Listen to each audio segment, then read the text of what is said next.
What's up, guys? Welcome back to VIP Society. My name is Anthony Esposito, and I have a podcast that brings you the best people in nightlife, entertainment, hospitality, and the luxury space. Today, we have Benny Pitts. He's an awesome promoter and does a lot of stand-up out here in Las Vegas and LA, but I'll let him introduce himself. Go ahead, Benny. Hey, what's up, Anthony? Thank you for having me for number one. It's your boy Benny Pitts, aka Lil Daddy, aka Lil Nasty. And in Spanish, Lil they call Daddy, Lil Nasty. Yeah, in Spanish they call me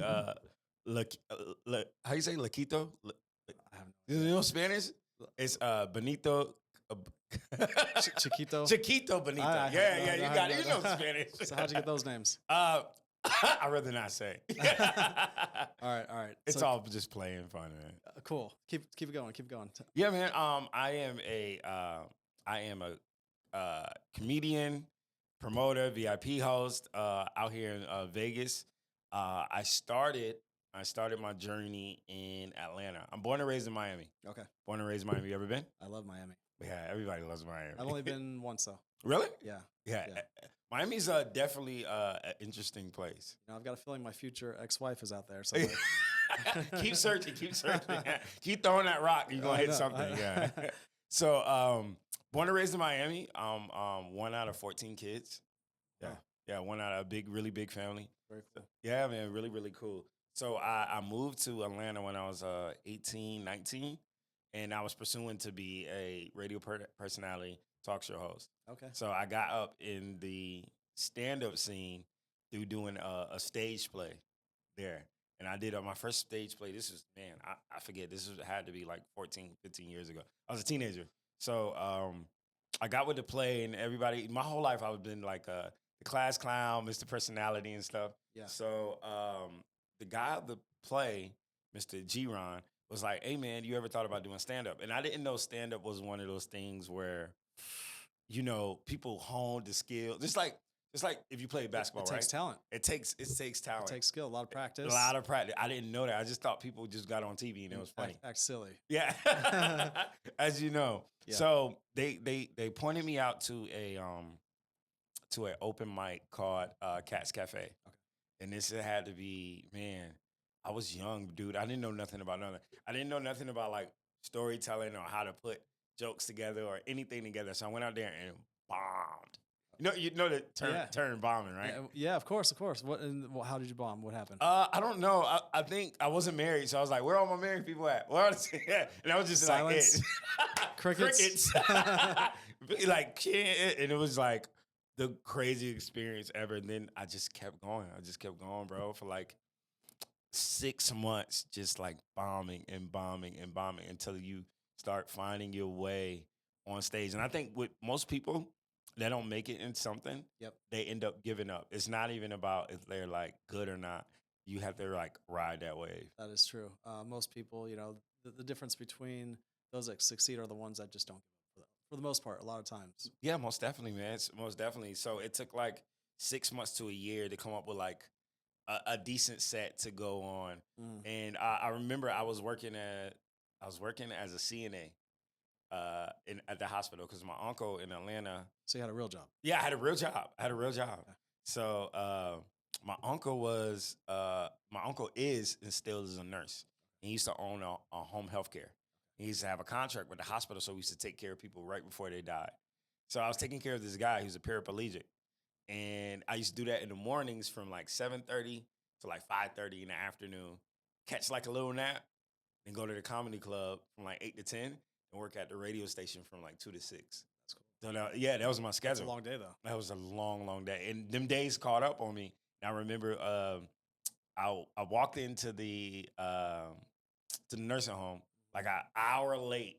So I was supposed to be there at 7:30. I walked in at like 8:30. I'm like a little hungover too. So You started in 2013, you said? yeah, I started comedy in 2013. So this is 2015. And I come in, eyes red, and I'm like tired from the next night. Just left the radio station, but I've been out networking and doing that. So I come in and my boss was like, I don't want to have to hold you back from what you really want to do. I was like, no. I need to, you don't understand. I'm performing for chicken wings right now. Because you know the entertainment business. Of course, a lot of times you got to do that stuff for free, work for free until you make it, right? Until you make it, because you have a background in entertainment. Yeah. Do you tell people about it? I still do things for free. If I have to. I mean, that's part of being an entrepreneur, right? Yeah. A business person, being an entertainer. Mm-hmm. A lot of times you got to step up and just bite the bullet, do things for free, just to get your name out there, to build your brand, and then eventually you'll be making money. Jamie Foxx had a quote that I seen one time. He said, "You have to put in entertainment, you have to put in 1 billion to make 1 million, 1 billion hours to make 1 million, like $1 million." It's pretty deep. So yeah, so it's one of those things. 2015, I've been doing it 2 years. You know, I finally got like 10 minutes worth of material, and they let me go. They let me go. They was like the client I was taking care of. His name was Calvin. Yeah. Paraplegic. He couldn't even talk. So he used to talk to me on this board. He used to type on his board, and he used to put on like a telegram, and that's how we communicated. We ended up building like a bond with each other. We used to go to baseball games, football games. I used to take him to like Hooters and stuff so he can see girls. And so we built a bond, and I needed a job to fund my lifestyle, to pay my bills. Right. While I chased this thing, and then the lady that was over his case was like, "Benny, you just coming in late. You're going home early. You know, we don't want to take." And I was like, "No, I really, really need this job." I was making like $14 an hour at the time. And she was like, no, I was like, "No, I really, really need this job." And she was like, "We have to let you go." Dude, I'm devastated. You know how it is. You've been through some shit. Of course. I still go through it. Yeah. I still get devastated too. I'm devastated. I'm on my way home from work, and I get a call. On my phone. Yeah. And the first thing that comes to my mind is like, I'm not finna pick this up.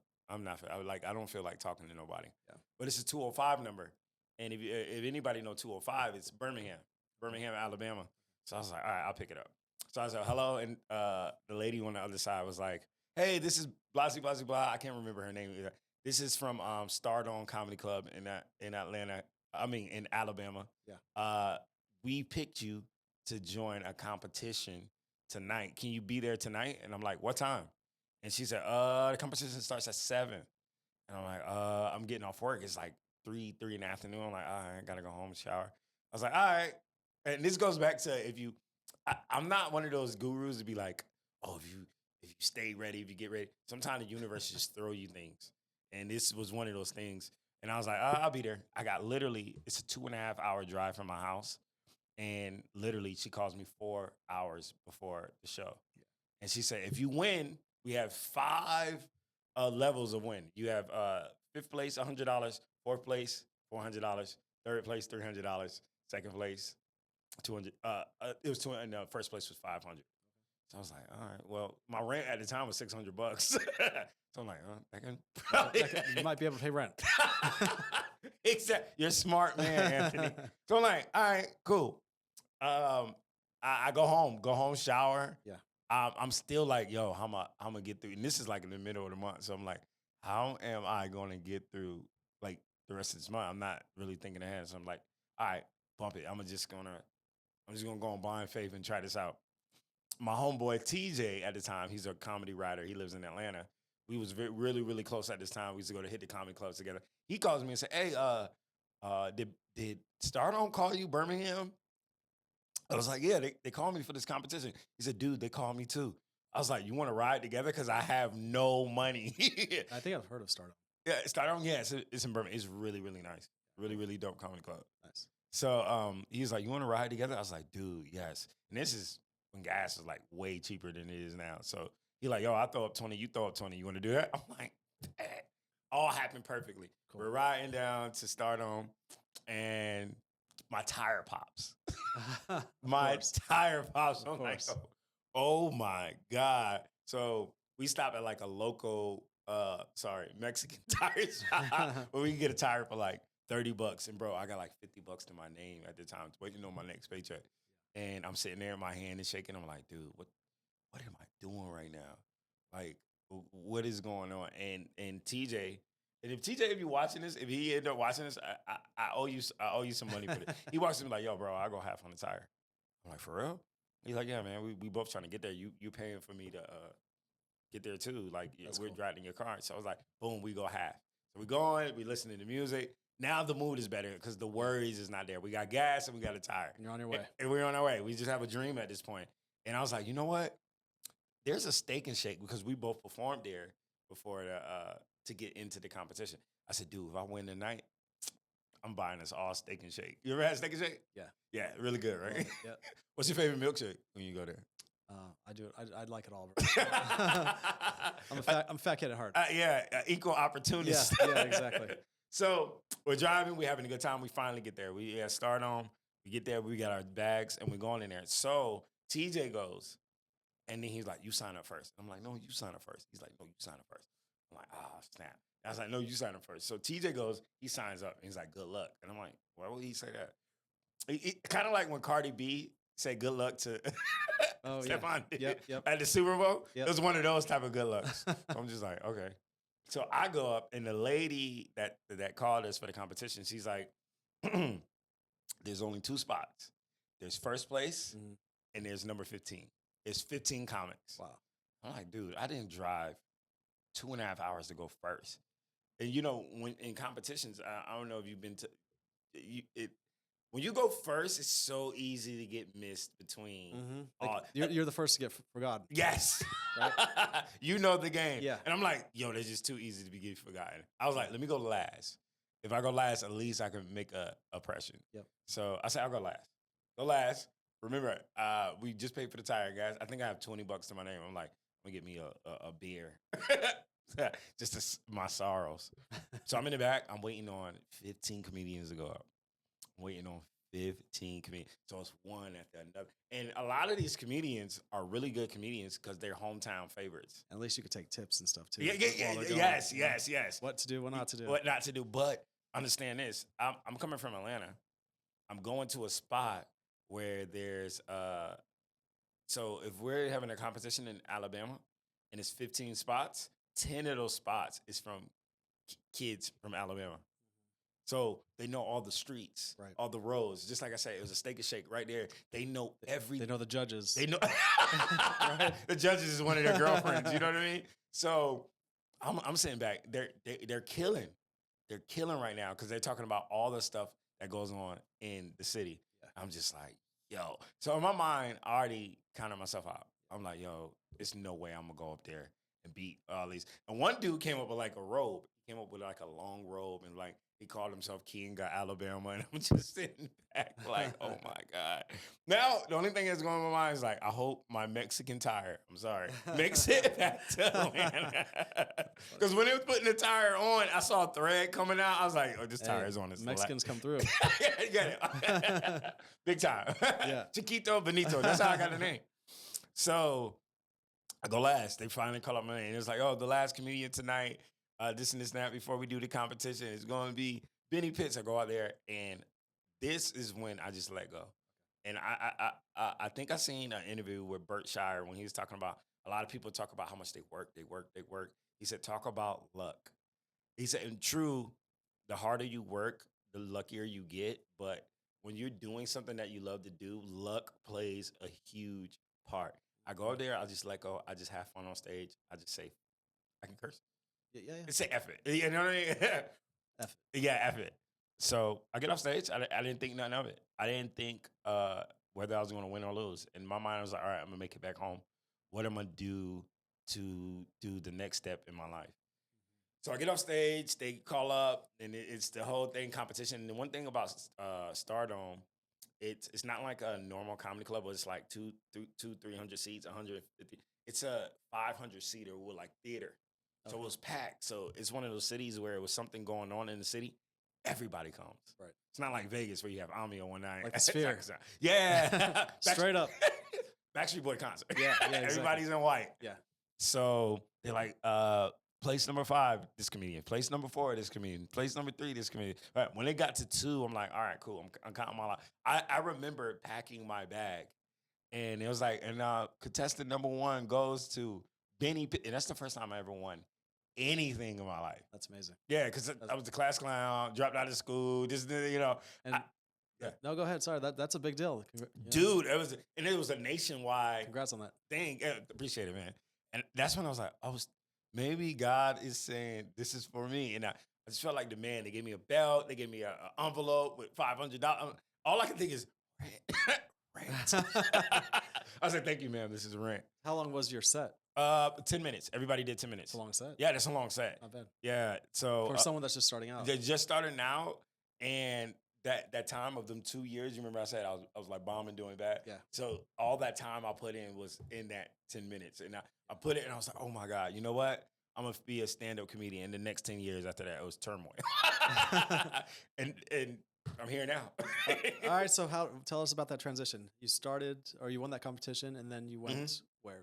So winning that competition for me was like, all right, this is the path that God wants me to be on, and this is my calling, because I stepped away from doing like my family business. My uncle owned the home healthcare, and this is stepping away from the family business. So the next couple of years, this is 2015, and so I'm listening to everybody. They're like, move to LA, move to New York. And why not? You're still young, and so pursue your dreams, your goals, whatever you're passionate about, and then you could always fall back onto the medical stuff if you want to.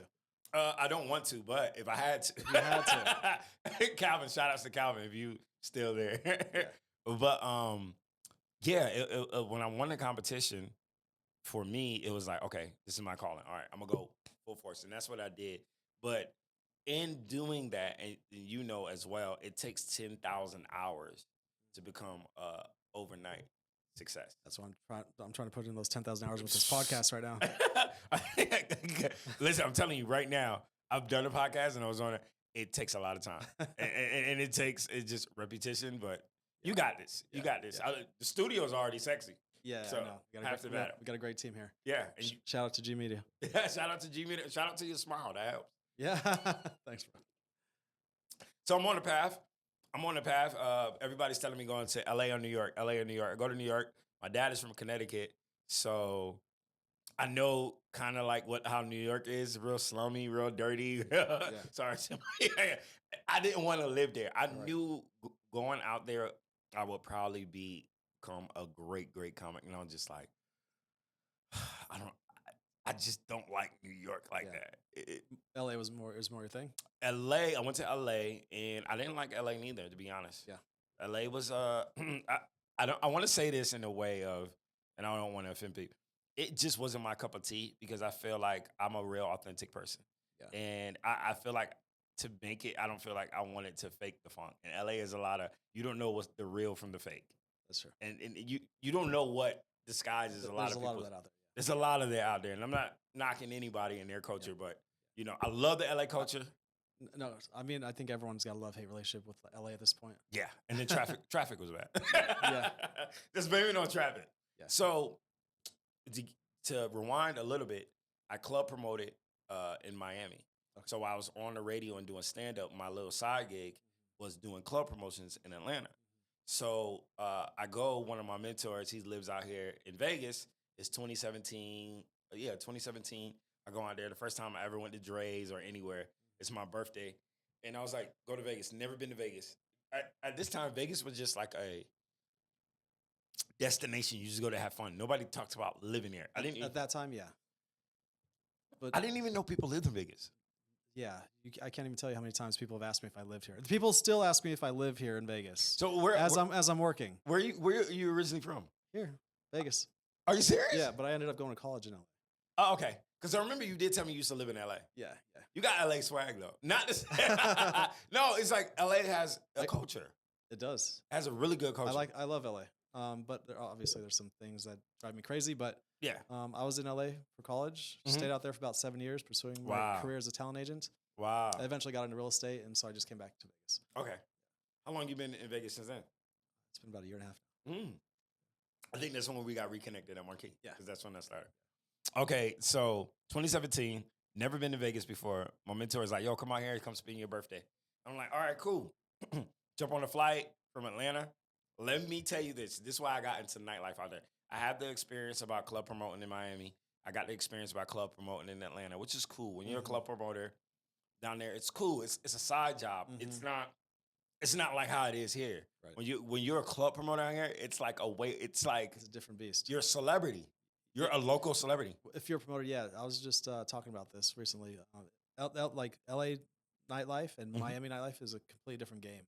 Mhm. Being a promoter is like who you want to be or who you want to know Yeah, out there, But in Vegas, it's a little more corporate. So, and I like that. and we were just talking. I was discussing on the last podcast that you know, promoters out here in Vegas, it's more. It could be a career, but a lot of times it's just entry level to becoming a host. Coming to host, yeah. Yeah, but being a host in Miami or LA is not really a thing. It's all about being a promoter. Being a promoter. Yeah. So with me, it was brand new to me. So I'm coming from Miami and I'm coming from Atlanta, and I get to Vegas. So my mentor, like my big brother, Mhm. I get there and he says, first thing he says is, "Hey, go to my high rise and change and come to Amia." I don't know where Amia is. I have never heard of Amia a day in my life. Yeah. So I'm like, all right, go to his high rise, big as high rise, 10 cars downstairs. Nothing crazy, just a normal life for him. You know what I mean? Motorcycles. Remember, coming from when I come from Miami, I've seen things. Yeah. I've never seen shit quite like Vegas. Right. Vegas is a different monster. So I go to this high rise, I change. Now remember the culture in Miami and how you dress in a nightclub in Miami is different how you dress in a nightclub in Atlanta. Right. How you dress in a nightclub in Atlanta is different how you dress in a nightclub in Vegas and in LA. Vegas is a beast of its own. Yep. So I got, I think I got on a Gucci shirt. I'm chained up because I'm coming from Atlanta. I got on some jeans, I think some Jordans, something else. I get to the door and there's a dude like, no, you can't get in with that. And this is 2017. Yeah. Where you couldn't wear like in 2017, you need to be suited up, suited and like, booted, or at least have a button-up a shirt, button down, yeah, and some Right. Loafers. So Look nice. Yes, you look nice. That was like, I mean, even like this, we look nice, but the rules back then were different. You have this wasn't club culture for Vegas, exactly. even when I started. So Thankfully, it evolved. yeah, it evolved. So I get to the door. Dude's like, "No, you can't wear that." And I'm like, first thing I said, he's being racist. But I turned around. Everybody looks like it's prom night, and this is Amia 2017. Yeah. Everybody in Jermaine Dupri is the DJ. Oh, that's cool. Jermaine Dupri is the DJ. I'm excited because I'm coming from Atlanta. Jermaine Dupri is really, really huge in the culture in Atlanta. Mhm. He's from Atlanta. So I'm like, okay, I can't get in with this. Let me go back. I Uber back to the condo. So I like, he was like, more casual. So I'm like, more casual. I have a sweater. I put the sweater on. I was like, you know what? For some reason, I don't know why I packed dress pants. I was like, all right, let me put on some dress pants.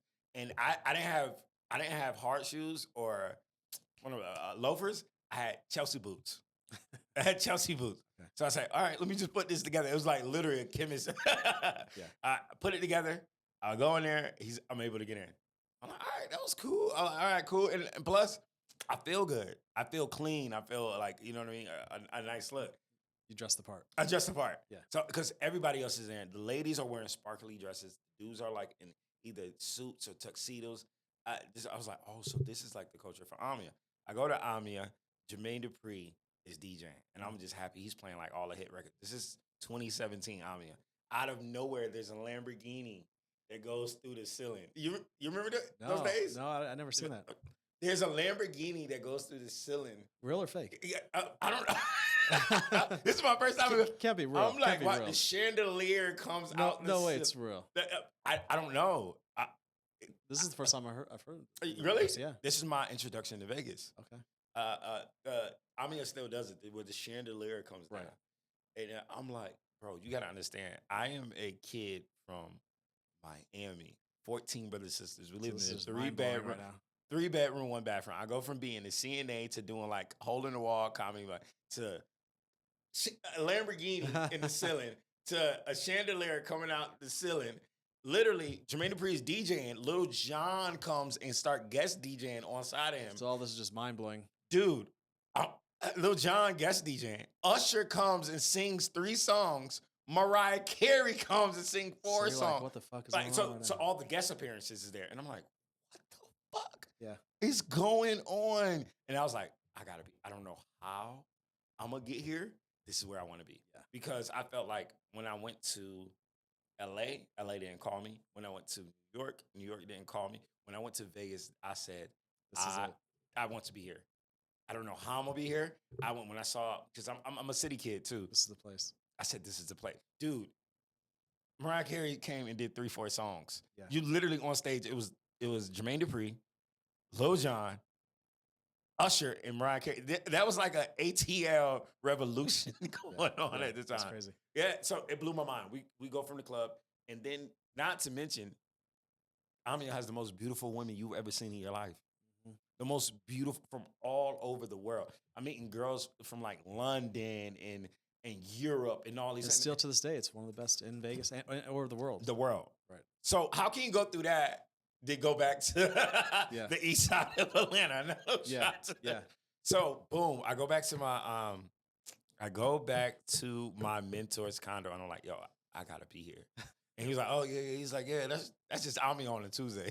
I was just like, what? He's like, yeah, that goes down every Tuesday. So he was like, oh, this weekend we're going to Daylight. And I was like, all right, cool. We'll go to Daylight. And he's like, it's more of a hip hop vibe. You know what I'm saying? I think I forgot who's performing. I want to say Waka Flocka or something. I'm like, oh, ATL. I was like, okay, some real ATL. Yeah. ATL stuff. We go to a Daylight. The line is wrapped around the whole Mandalay. It's some shit. I believe it. It's some shit that you've seen before, but you don't quite see it on the regular. Mm-hmm. So I get there. We had the pool party. We hanging out. And now we see it every day. And you become immune to it. Yeah. You become immune to it. So we get there, and he introduced me to Zach and Alvin. They were the managers. Shout out to Zach and Alvin. Those are my boys. They gave me my first gift. And he was like, yo, this is my little brother. He puts his arms around me. He's like, yo, he's a stand-up comedian. He's looking for a job out here. And they go, you want a job? And I was like, yeah. They was like, drug test on Wednesday. Just like that. Yeah, there was like drug test on Wednesday. And we don't test for weed. So you'll be fine. And I'm like, you serious? And he's like, yeah. He's like, drug test on Wednesday. Just send me like your first name, last name, and all that. And I literally put in I came on the weekend. I stayed longer for the drug test on Wednesday. Got the job, passed it, and I never left. I had whatever was in my backpack when I came. That's awesome. I stayed. I love hearing people's stories. They're so interesting. That was it. When people come to Vegas, they always have an interesting story on how they got here. Me, I'm from here, so it's not too interesting. I've left but I came back. But you left and came back. You Actually, always come I've back. left a few times, and I always come back. Dude, I came with a backpack and never left. That was it. That's cool. So tell us more about your LA experience. Because stand-up is huge out there in Los Angeles. Really, really huge in LA. So when I first went to LA, same year I went to Vegas, and I was trying to. So I won the competition, and the next couple of years I was like, oh, I want to blow up, I want to make it, and I'm listening to like all the older comics, and they're saying move to LA. This is the time where social media is bubbling, and you have people like DC Young Fly, Desi Banks, Drewski, they're shooting skits and stuff, but it haven't quite blossomed to where it is now. So I'm going the old school route. I'm doing open mics. I'm interning at radio stations. Going to auditions and stuff. Doing the work. I'm still doing to this day, and I'm not knocking it. But I didn't see the big picture of social media back then. Yeah. Instagram was just a place you put pictures up. There was no reels. There was no videos. There was no nothing. So at this time, everything was new. It was cats that blew up on the internet like King Botch, but it was like there was YouTube, and it was different routes. So I'm just trying to find my way. Mm-hmm. So go to LA, and there's over 10,000 comedians. There's people that go to the Comedy Store that wants to go on a Monday. Yeah. They sleep overnight outside on Sunday to see if they can hit the open mic on Monday. That's crazy. I was like, but I believe it. I lived in Hollywood for 7 years, and I've seen it all the time. Mm-hmm. It's a big industry out there. But thankfully, Vegas, has a lot of comedians or stand-ups out here as well. So I feel like a lot of that business is coming this way, which is awesome. It's amazing that it's coming this way. I feel like a lot of people from LA and Miami or New York, I feel like a lot of people are coming here to Vegas, and same with the businesses. Businesses are all coming here as well. Yeah. If you go to LA now, as much as I love it, there's a lot of parts of LA that are just like an apocalypse where there's abandoned buildings and Only homeless people. Skid Row. Yeah. Which is spreading everywhere. That's everywhere, and that's not no shot to people that's homeless. Yeah, of course. But I was saying, like, in a city like that, excuse me, when you have over 10,000 comedians that's registered, you know, the lines is ripped through the corner. I'm talking to comedians that I know, and they're like, "Yo, it's been it. I moved here from Atlanta. I moved here from New Orleans. I moved here from there, and it's been a year and a half, 2 years since I got stage time or quality stage time." I was like, "How do I grow as a comedian?" Like, you know, stage time is the most valuable resource. You know, people think it's the money, it's the stage time. You know, people don't understand when Dave Chappelle drops 5, 6 specials because he sat on stage for 3 hours. You gotta get yourself out there. Yeah. And so I'm like, I didn't see like a route. Yeah. I had the promoter, and that's why I always Like it was too saturated. Yeah, very too saturated. But I appreciate Las Vegas for being a promoter because it opened up so many doors for me. Because I met so many celebrities and so many people in a high power. Not just celebrities, just so many people that was like, oh, you know, I own a comedy club. You want to perform? Oh, I'm cool with Michael Blackson. I'm cool with this person. I'm cool with that person. It was the networking of being a promoter that opened up doors for me to get on stage, to get on big stages, to, you know what I mean, doing a lot of big things. When I promoted and I end up getting a table for Big Boy Radio in LA. And they opened up doors for me. Next thing you know, his manager called me. He's like, yo, you want to open up for like DC Young Fly and Chico Bean and them, this and this and that. So being a Vegas promoter opened me up big time networking. And there's something I always appreciate. People be like, oh, sometimes you promote being a promoter. Everybody has their path. That path for me was golden. It was almost like it was handpicked. Yeah, I feel like in a lot of ways, being a host out here is unbeatable when it comes to networking. Yes. And in this week alone, I can't even tell you how many people from Miami, New York, and LA have told me we're moving here to Vegas. Wow. Like, the city's just getting bigger and bigger by the minute. Wow. And that helps in your real estate. That helps in your selling tables. Everything that helps in everything that you're doing. Yeah. So I mean, I choose to be a host. It's not like I have to. Yeah. Like, you know, I'm in a great position to do something like that. But yeah, for sure.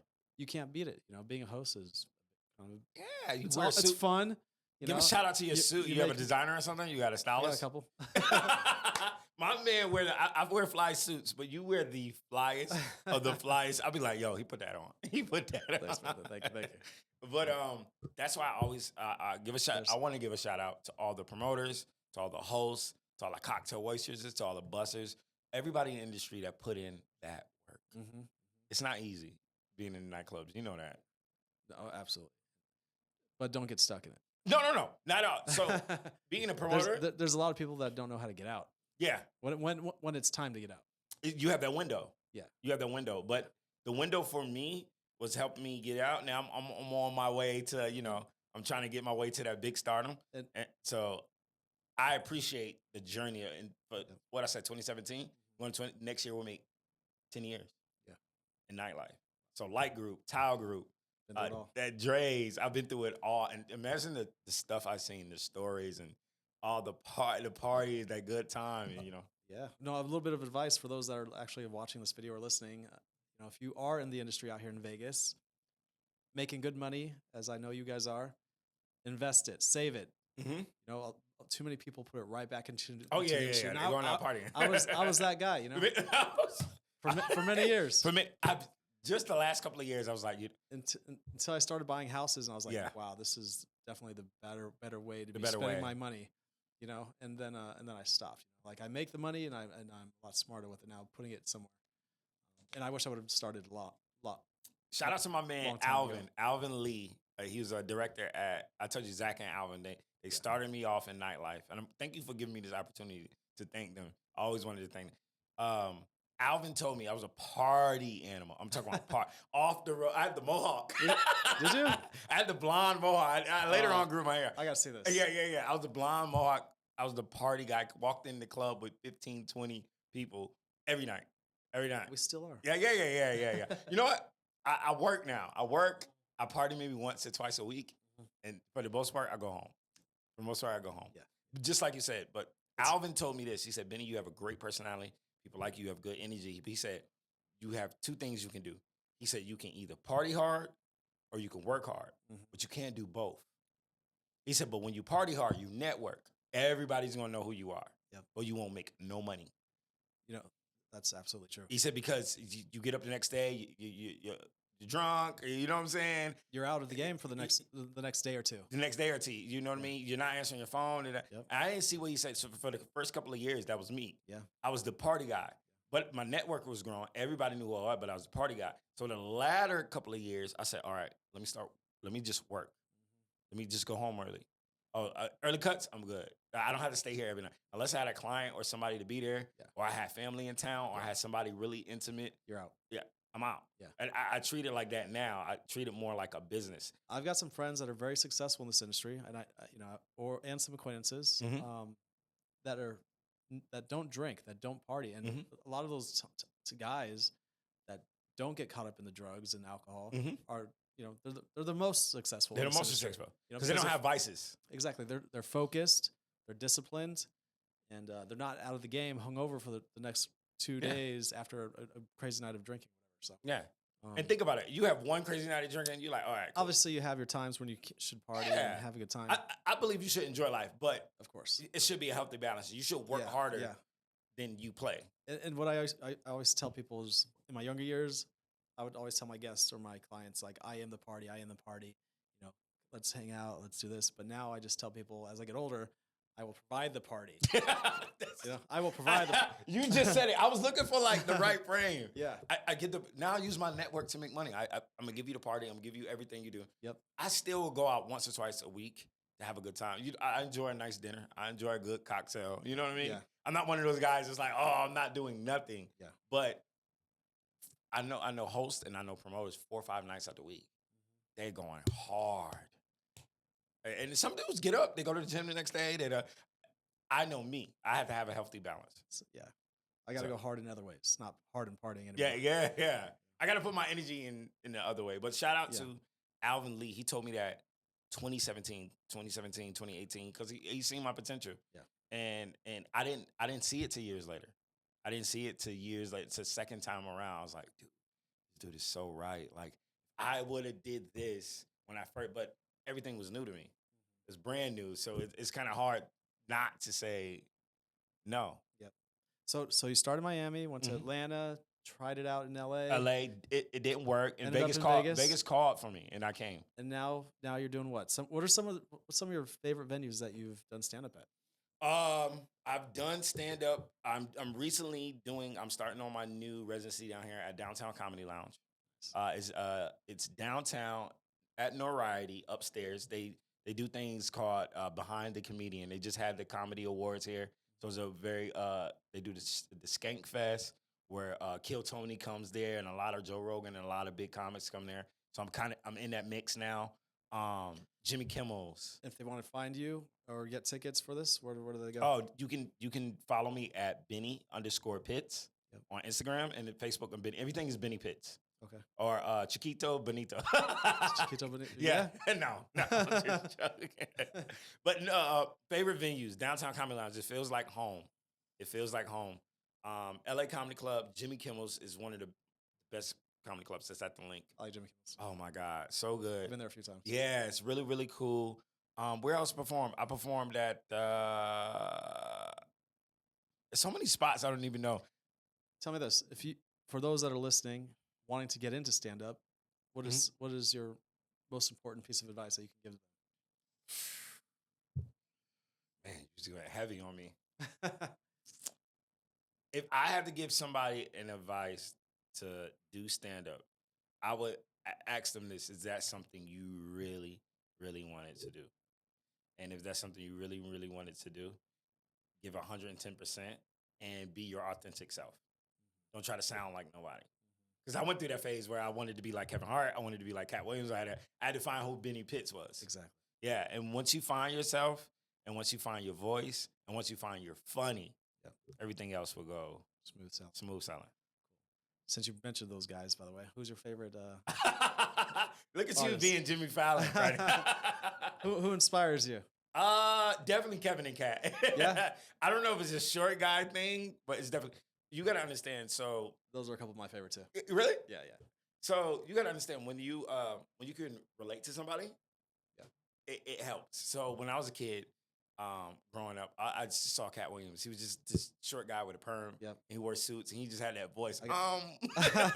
It's them two, and then I like Fluffy. Oh, I love Fluffy. He's I actually saw Fluffy a couple of weeks Did you? ago. Yeah, yeah, He's yeah. fucking hilarious. Yeah, he's And hilarious. then you got crazy guy Daniel Tosh. Dude, he's so funny. Like he's like dark funny, but it's like funny, funny. Yeah. Daniel Tosh. Those would be my top right now. Really? Okay, that's dope. I like. If I had to go top, Kevin Cat, Chris Rock, Martin, Eddie. I have so many. I love comedy, so I love so many different. D.L. Hughley, Dave Chappelle. It goes Daniel Tosh. I love Matt Rife. I love the new cats. I love DC Young Fly. Like You know who my best is though? Who? My top number Well, one. number one. We got to pick number one. Benny Pitts, bro.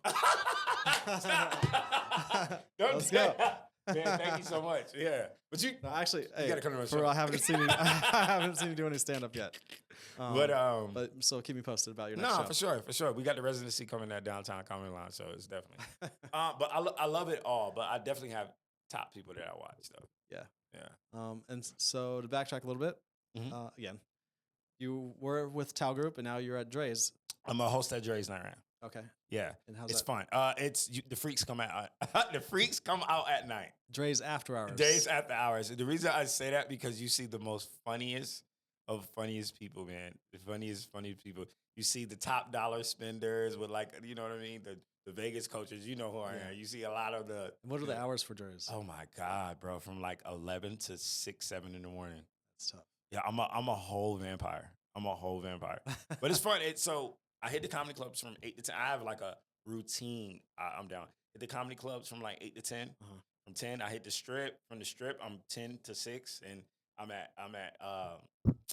at Dre's after hours. And dude, it helps because I meet so many people. Yeah. And I'm getting so many people on guest lists. I'm selling tables. They come to my shows. They come to the Downtown Comedy Lounge, or they're coming to the Jimmy Kimmels, and it's building like this local celebrity, local comedian promoter thing for me, which I didn't even see at first. Yeah. I remember, shout out again to my man Alvin. He's like, yo, you being a promoter is going to help your comedy career. I didn't see it. Yeah. But it all helped because people that know me, and they were like, oh, you do stand up? And I'm like, yeah. And it was like, can we get tickets to your show? And I was like, yeah, I can get you tickets. And then boom, the ender comes in. And they were like, yeah, what's there to party after this? And I'm like, oh, shoot, come to Dre's. Or when I was at Marquee, that was an earlier time. I used to bring them to Marquee. Yeah, you've got to leverage your resources. Yeah, man. So it all just kind of worked hand in hand.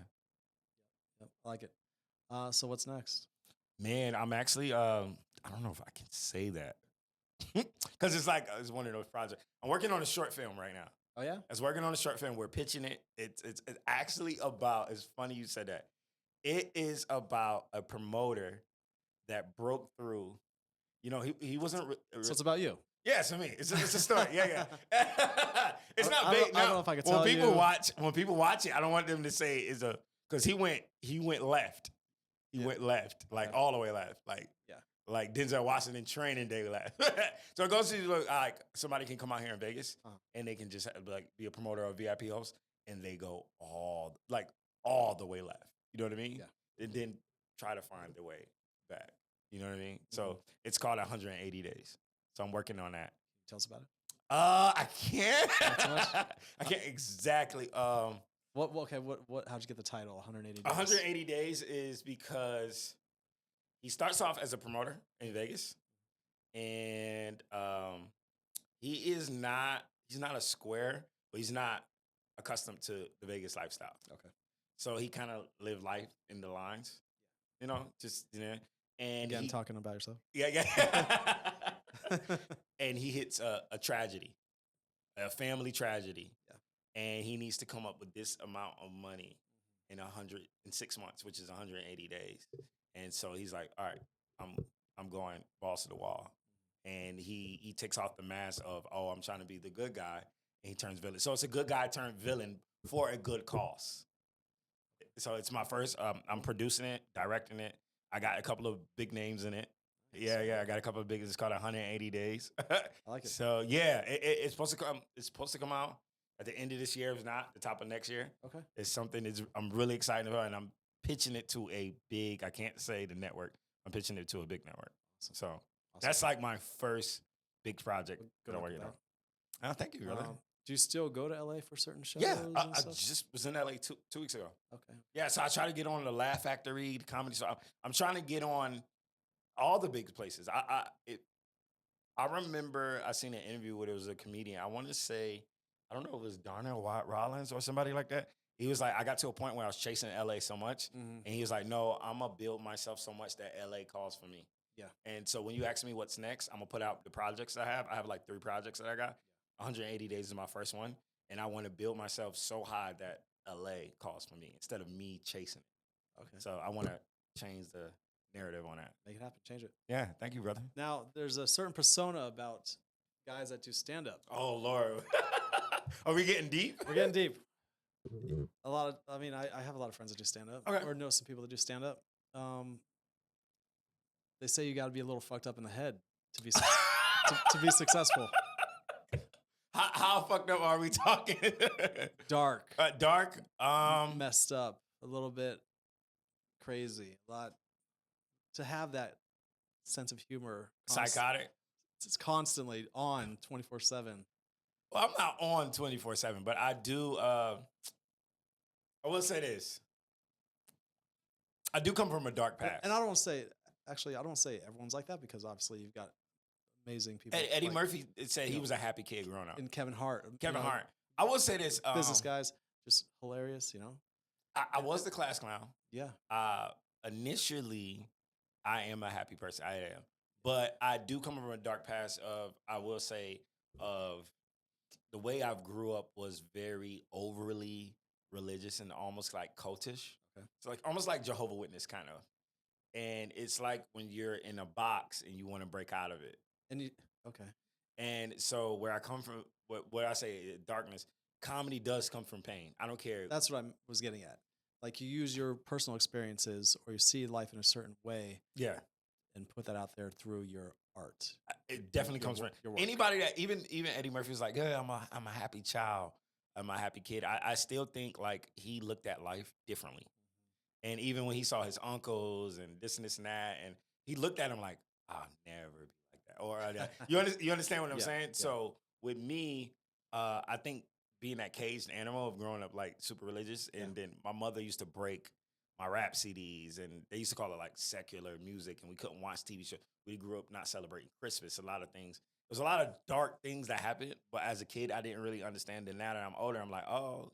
And now that you bring it up, I try to run away from it. Be like, oh, no, it's not dark. Comedy, it comes from pain. Comedy comes from darkness. So if you're not laughing, you're crying. And if you're not crying, you're angry.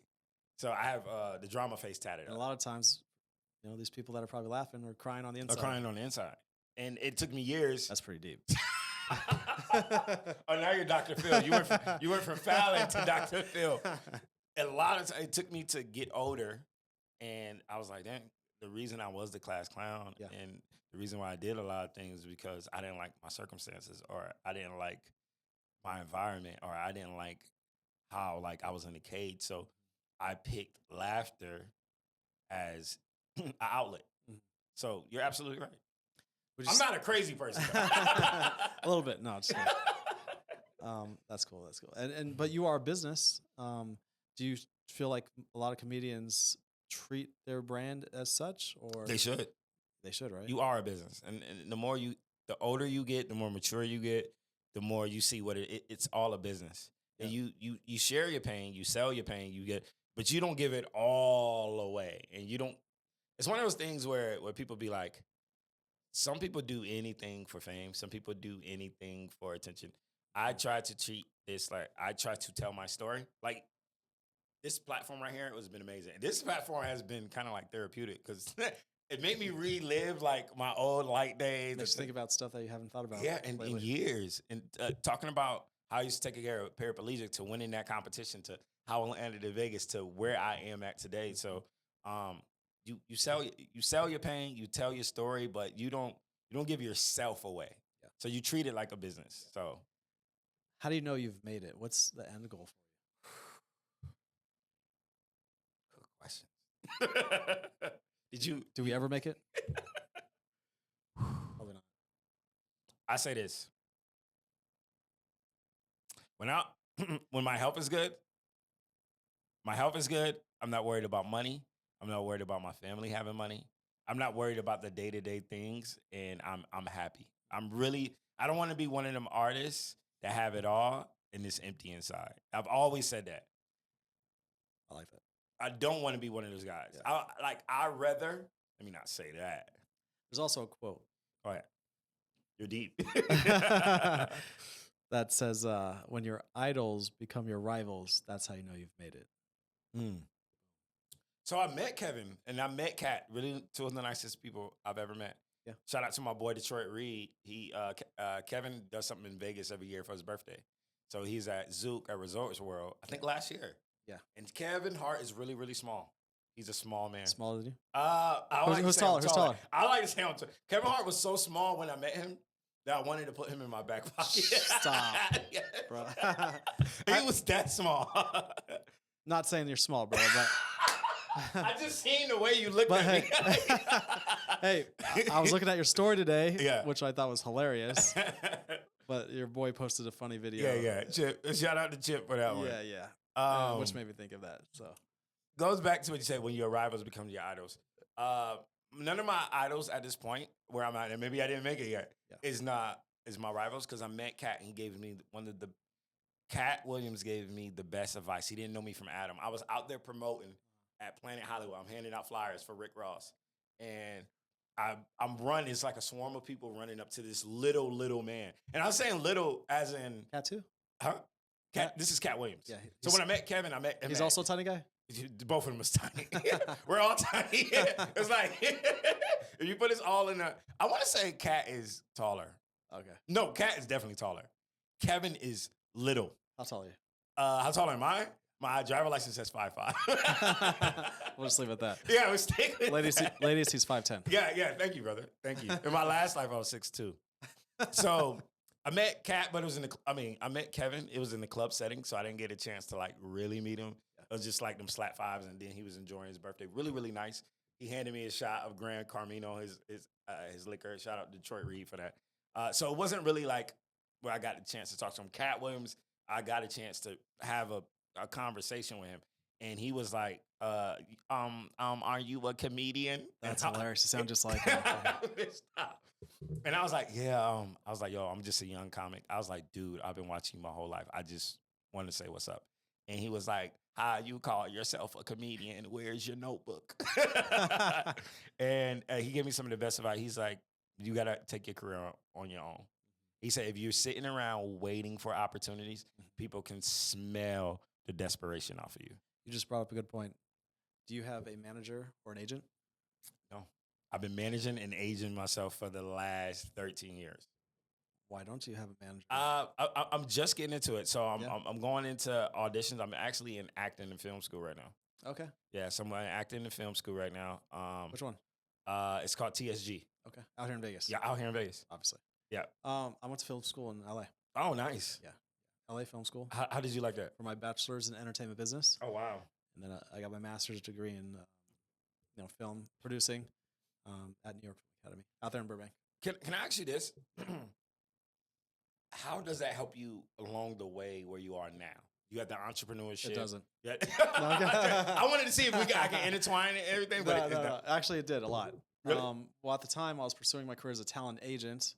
So, from Vegas, worked in nightlife, went to LA, pursued my career as a talent agent, got a bachelor's in entertainment business, which taught me everything about the entertainment world, which is awesome. I love it because I love this industry. I love entertainment. Yeah. It's a lot, but I love it. So it's a business degree too. So I learned a lot. It was great. And then became a talent agent. And then while I was a talent agent, I was still pursuing school or going to school, and got a master's degree in film production. Learning to be a producer, and that was very important as a talent agent as well because a lot of agents, in that, like, being a producer means you're the boss, and we learned as a producer in school everyone's role. So you learn everything in every aspect of the film industry. Everyone's job and what's good, what's not good, how to do everyone's roles, so that way you make the best work. So they pretty much taught me a lot and how to run Hollywood, for as long as I did. So I was able to Talk about. I've been making this about me though. Talk about some of the clients you worked with. I'd rather not say. You rather not say? Okay, no, it's one of those things. But what I did do, I eventually started out as an intern, and Mhm. then I went from an intern to being an assistant, Mm-hmm. to then becoming a commercial agent, Wow. booking actors and influencers and stuff for commercials.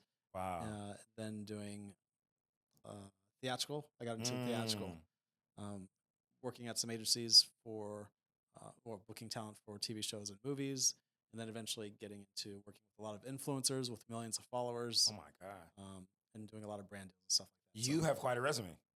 Yeah, man. I haven't even talked about my years in the military. Oh.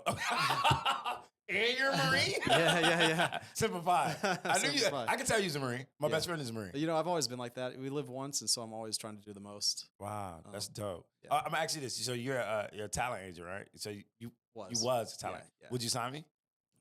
Really? No, I'm kidding. Oh my! Cut the interview. We're done. So you've been glazing me this whole time. He's like, "You're my favorite comedian. I've never seen you perform though."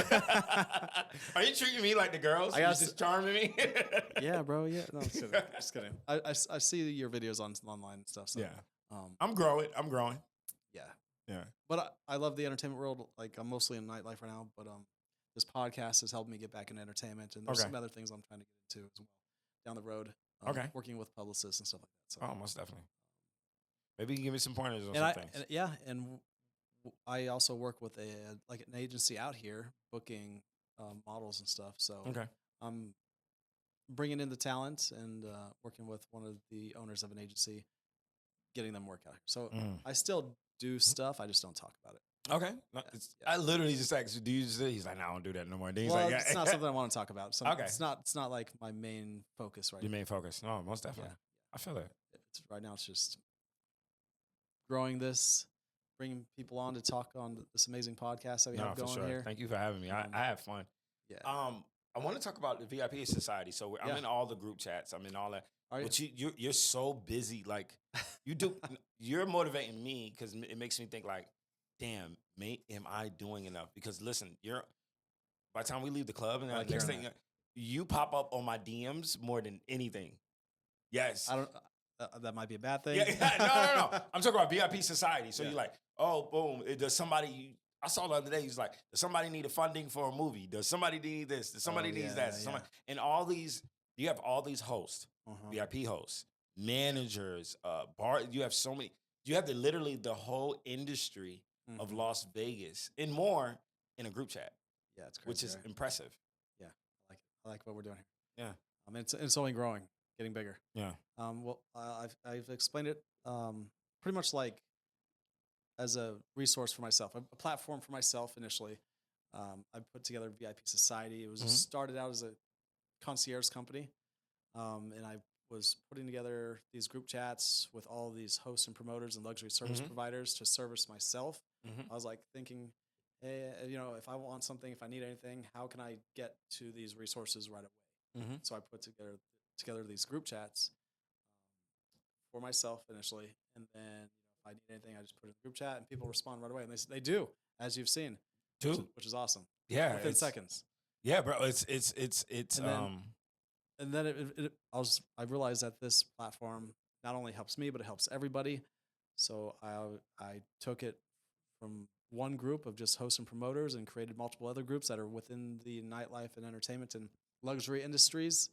And now everyone can be a part of VIP Society, but like in their own groups that is tailored towards what they do, which is pretty awesome. And if they join the WhatsApp community and stuff, they'll see all the different groups, which is good, such as like filmmakers, music professionals. I've got podcasts and media. Wow, that's how you tagged me on it. And that's how I seen it. I was like, oh, that'll be really dope. Yep, and I got a lot of real estate people in there that have rental properties and people that want to learn and get involved with real estate stuff. There's a group in there for that. And there's a little bit of everything for like everybody. But I created the community, VIP Society, as an umbrella, and then broke down these groups for people to be in, these certain areas where they get the most benefit or value. Man, most definitely. So it's I good. want to say this, man. When I first met you at a marquee, it was so cool because we both know a lot of hosts can be like really stuck up. You know how they are, little bougie. You was never like that, dude. It's from the jump. Nah, man. I was running the girls' table, and Yeah. you was like hella cool. You just send me girls over there, and I'm and probably the realest guy out here. yeah. Or you know, you're as a like the young host. Jeezy of the host. You're the realest. Bro, I'm just trying to have a good time and make money. That's it. Yeah. And help everyone do the same. Man, I got that vibe from you when I first met you. And I'm not Yeah. just saying that. Yeah. It was organic. It was Yeah. organic. And I stay in my lane. You Mhm. know, I don't start drama. you Nah, know, never. I stay away from all that. Yeah. And not a lot of people can vibe with it. So No, sure, Good. man. I appreciate you, brother. yeah, it's all good stuff. Any last words for the people that are watching? Anyway, man, just look out for me. I think this year, well, like I said, I'm starting my first project, 180 days. Look out for that. Either it's going to drop at the end of this year or the top of next year. This is going to be a breakout year for me. I got a couple of really big auditions this year.